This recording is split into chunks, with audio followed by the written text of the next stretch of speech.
of crimes over the past year, but he says his biggest frustration is none of them have been solved. I'm Chris Warner. We'll have his story. And how a Missouri law would change the way folks can get access to physical therapy. The 4 states' most watched news starts now. A Joplin business owner is frustrated, saying he's the victim of crimes that the Joplin Police Department isn't doing enough to solve. KOAM's Chris Warner spoke with him. Joshua Maresh owns Jomo Moving and Jomo Bazaar, located on East 32nd Street in Joplin. Since December of 2020, his shop has been broken into twice. Not even a good. Between money and jewelry, laptops, iPads, you name it. I mean, we lost thousands of dollars worth of stuff here. But that's not all the thieves have hit. They've taken checks and bank account information. The most frustrating part for Maresh is the response he got from the Joplin Police Department after reporting the crimes. They paid bills in their own names, so I provided the detective with all these names, but they still weren't being arrested. So I was, harassing them and asking them why, and I was very shocked at one of his answers. One day, he literally asked me if I got my money back from the bank, if the bank returned my money, and I told him yes, sir. And he asked me what I was worried about it for then. Why was I worried about it? Well, because someone committed a crime. We reached out to the Joplin Police Department, who said they don't comment on active investigations. Captain Will Davis did tell us that if anyone has an issue with the department or a specific officer, they should report it to the department so Internal Affairs can work with the citizens to solve the issue. Maresh says 2 detectives he spoke to told him they're overworked and underpaid with a significant caseload. Maresh says he understands that, and he wants the department to understand he's not standing against them. I am not, anti-law enforcement officers. I'm not. I mean, these guys have a hard job, and I appreciate what they do. What they do out there. They put their lives on the line, and I want that to be known. I'm just a little bitter that I've been the victim of crime here multiple times in this town, and not one has ever been solved. In Joplin, Chris Warner, KOAM News. Maresh says he has a warehouse where 5 catalytic converters were stolen off of his trucks. He says those cases have also not been solved. The sun is setting on another nice day. Doug Hetty. Yeah, it turned out to be a pretty good Thursday for us today. We had mostly sunny skies across the region, which, hey, we'll definitely take. We are going to get some clouds increasing as we go through the overnight hours tonight. We have a little Alberta clipper. It kind of clips the country, and it comes from Alberta clipper. But most of the moisture will stay to our north and to our east, but we are going to get a pretty strong cold front as we go through the daytime hours tomorrow. Right now, temperature is pretty good, upper 40s to near 50. As we go through the evening hours, we drop back through the 40s. It's really not going to be that cold tonight. We only bottom out into lower 40s. However, clouds will start to increase, could even get a few random showers in here late in the overnight hours for us tonight. So a slow drop through the 40s. We bottom near 40. Temperatures kind of all over the place over the next few days. We'll break that down for you here in just a bit. See you then. Joplin police have fenced off this sinkhole that opened up in Landreth Park. Look at this. Police say the hole appears to be about 25 feet deep and there's water in the bottom. Joplin Public Works trying to figure out what to do about the hole. For now, they've put up a temporary fence. Mulberry, Kansas wins the first round of its lawsuit against oil and gas company BP. Crawford County judge says Mulberry residents may continue their suit that claims the utility gouged them with a hefty price increase for natural gas during freezing weather last year. BP had sought to have that case dropped. Mulberry is contesting about $51,000 of a natural gas bill it received last February, a hefty amount for the Crawford County town of less than 500 residents. BP yesterday announced a 2021 profit of $12.8 billion. A new Kansas congressional map is likely to face court challenges. Republican lawmakers overrode the governor's veto of the redistricting plan. This is what the new map looks like, according to 538. The new map creates 3 Republican-leaning seats and 1 highly competitive seat, which is the same as the current map. But it splits Wyandotte County, which would endanger the seat of Democrat Sharice Davids. The new map also moves Lawrence into a district with conservative central and western Kansas communities. Democrats expect to challenge the lines in court. Kansas lawmakers signed off on the state's largest ever taxpayer-funded incentives program without knowing what company gets the incentives. Officials say the incentives will attract thousands of new jobs to the state, but most don't know the name of the company or what it plans to make. The bill now goes to Governor Laura Kelly. Her administration says it's pursuing a $4 billion project, but has not said just what that project is. A Missouri bill aims to change the way patients of physical therapy can receive treatment. Now, currently, patients need either a referral or prescription from a doctor to receive physical therapy. House Bill 1555 would change the current law. The bill's sponsor, Representative David Gregory, says it would save patients both time and money. So one of the biggest problems with it is, we all know, it's hard to get into your physician, your primary care physician. It could take weeks, and oftentimes you're hurting, right? You pulled a muscle, you did whatever. So what this does is it cuts out that loop to allow people to go directly to physical therapy, and you're also not paying to see your physician. The bill will go through another round of votes in the House next week before it could move to the Senate. Missouri's Special House Committee on Urban Issues sends a bill to the House that addresses hair discrimination. The legislation, dubbed the Crown Act, is supported by Democrat Rachel Prouty and Republican Shamed Dogan. It would prohibit discrimination on the basis of hair texture and protective hairstyles in schools that receive state funding. Protective hairstyles include styles such as braids, locks, and twists. A similar bill failed to gain much traction in the legislature last year, but Prouty said she believes the language in this year's version is stronger. 14 other states have passed Crown Acts, so have several cities, including Kansas City and St. Louis.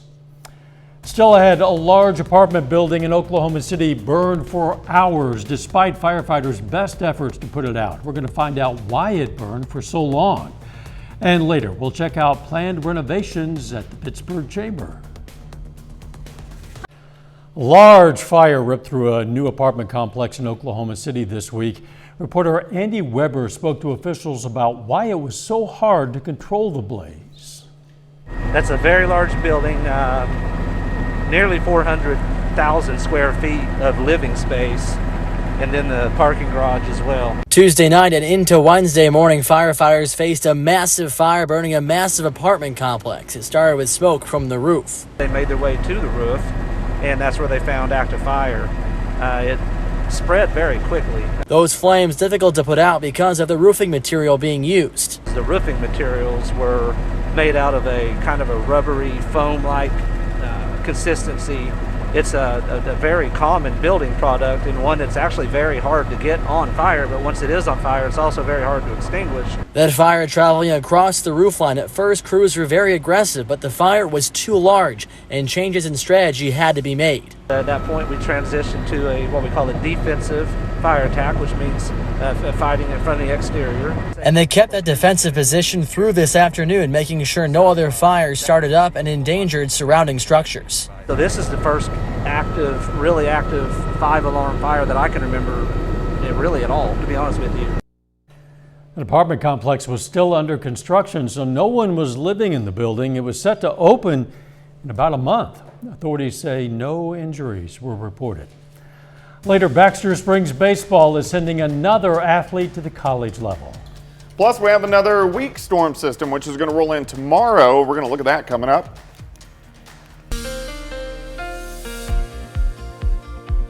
Well, it definitely turned out to be another nice day for us today. Mid-50s for afternoon highs. We've been in a pretty good stretch. Really nice temperatures all week long.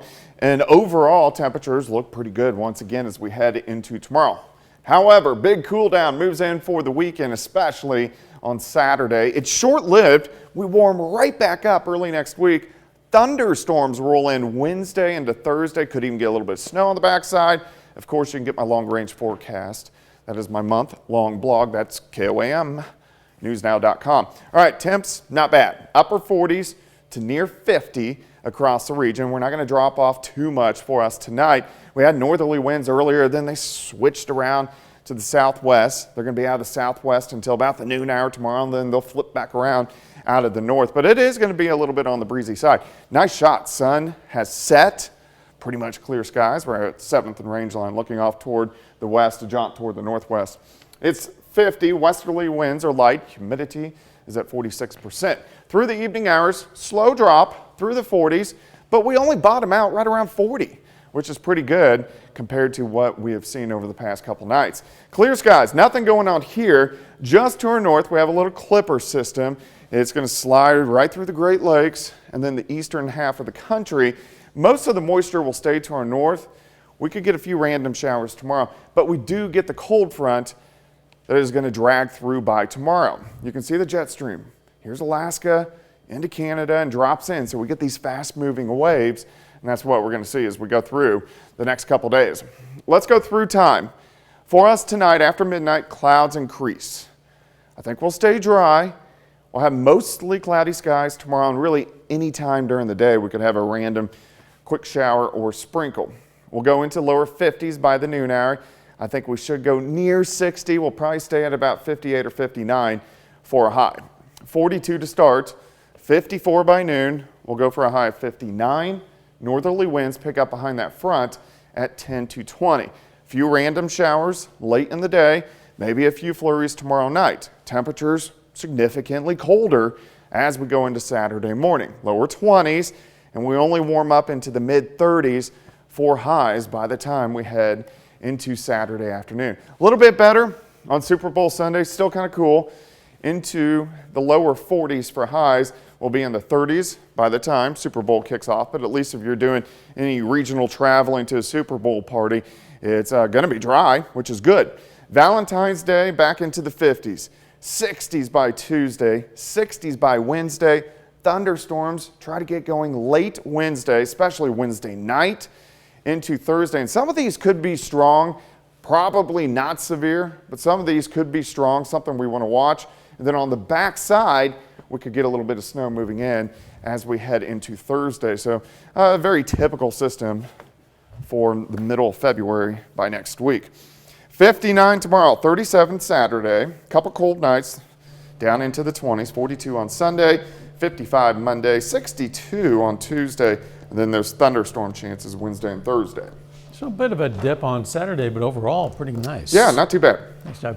If you own a private collection of antiques and other interesting and historic items, well, now's a chance to show them off to the world. The History Channel program American Pickers is coming to Fort Scott, Kansas in April. Officials with the show are asking private collectors to reach out by March 4th to be featured on the program. We've put information on how you can apply on our website. That's KOAMnewsnow.com. The Pittsburgh Chamber of Commerce today unveiled the progress on some new renovations. The Chamber building is being remodeled inside and out.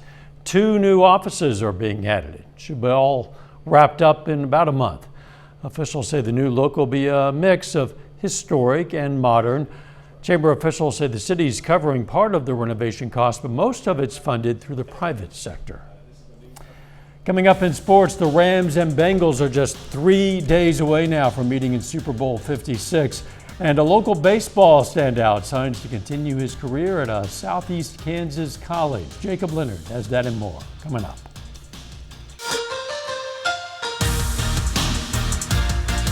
Well, Baxter Springs High School baseball is sending yet another player to the college game today. Cameron Williamson signs this afternoon to stay in Southeast Kansas and continue his career at Neosho County. Williamson was an all-state pick for Baxter Springs last season. He can kind of do it all. At the plate, Williamson hit .446 with 7 doubles, driving in 27 runs in 20 games. He was 4-0 on the mound with a 3.09 ERA, and that, pitching, is what he's been recruited to do at Neosho. As soon as I first got to Neosho County, it was a small town, just like my hometown. So I thought that would be a great fit for me. And also Coach Gilner and Coach Murray, just very great people, very nice and realists, which I like a lot. And I've heard great things about their program, so that was a big part of it for me. I think it's gonna make me want to work very hard to get to the highest level I can and get that starting spot as soon as possible and just make great things come out of it. Both Pittsburgh State and Missouri Southern are at home tonight for MIAA League doubleheaders. The Lions welcome in the Missouri Western Griffins this evening. And on the women's side, this is a big one. Western is 12-3 in the MIAA, ranked number 21 in the country. Southern has won 9 in a row and is 13-3 in the league. That game already underway in Joplin. After that, Missouri Southern men will hit the floor against Western, aiming for their 4th win in 6 games. The Lions have played back-to-back one-point games, falling to Central Missouri 75-74 and beating Lincoln 63-62. That one tips off at 7:30.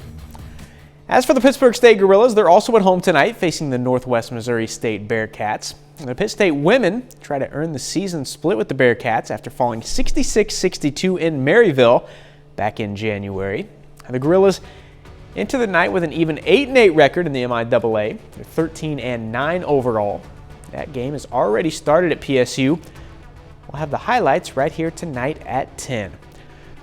We'll also have highlights from this one. The Guerrilla men try to knock off one of the best teams in the country tonight, facing 2nd-ranked Northwest Missouri State.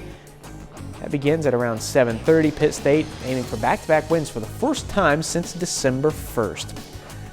We are now just 3 days away from Super Bowl 56 in Los Angeles. The LA Rams face the Cincinnati Bengals on Sunday at 5:30. Now, the Rams are aiming for their first Super Bowl win since 1999, while the Bengals are trying to win it for the first time in franchise history. It's also the first Super Bowl appearance for both quarterbacks, Joe Burrow and Matt Stafford. Now, Burrow is in just his 2nd year in the NFL, so he actually grew up watching Stafford earlier in his career with the Lions. I always really enjoyed watching him. My most vivid memories are, the Lions always played on Thanksgiving, so I always got to see him play, with my family all around, sitting down and watching football on Thanksgiving Day. And I always thought, he didn't always get the credit that he deserved for what he was doing. He's been one of the best players in this league his entire career, and it's just because they didn't have the team success in the playoffs, I think, kind of overshadowed what he was doing as a player. And that's a look at sports. We're back with more news after this. Take time now to honor a local veteran. First Lieutenant Joshua Urban served in the U.S. Army. His hometown, Pittsburgh, and we are proud to salute First Lieutenant Joshua Urban, tonight's four-state hero. Here's a look at what's coming up tonight on KOAM News at 9 on Fox 14. New numbers show despite a positive outlook by the Biden administration, inflation's only getting worse. Also, officials are warning that a trucker convoy protesting COVID-19 restrictions could disrupt the Super Bowl, and how penguins are assisting in climate change studies in Antarctica. That and a lot more, of course, coming up tonight on KOAM News at 9 on Fox 14. NASA has chosen Lockheed Martin to help carry samples from Mars back to Earth. The space and defense contractor has been tasked with building the Mars Ascent vehicle. The rocket would land on the red planet to retrieve rocks and dirt currently being gathered by the rover Perseverance. The aircraft has to be strong enough to withstand the harsh Martian environment, but also small enough to fit inside another lander. The 6-year contract with Lockheed Martin is worth about $194 million. If successful, the Mars Ascent vehicle would be the first to launch from another planet. NASA says the samples won't likely return to Earth until the early 2030s. But won't that be exciting when it arrives back here with samples? The weather pretty nice. Yeah, it looks pretty good. We'll drop back near 40 tonight, 59 tomorrow. Could get a random shower. Most of you will stay dry. Quite a bit cooler as we head into the weekend, only 37 on Saturday, 42 Super Bowl Sunday, but warming right back up next week. Thanks for joining us. We'll see you right back here for KOAM News at 10. Let's make it a great evening.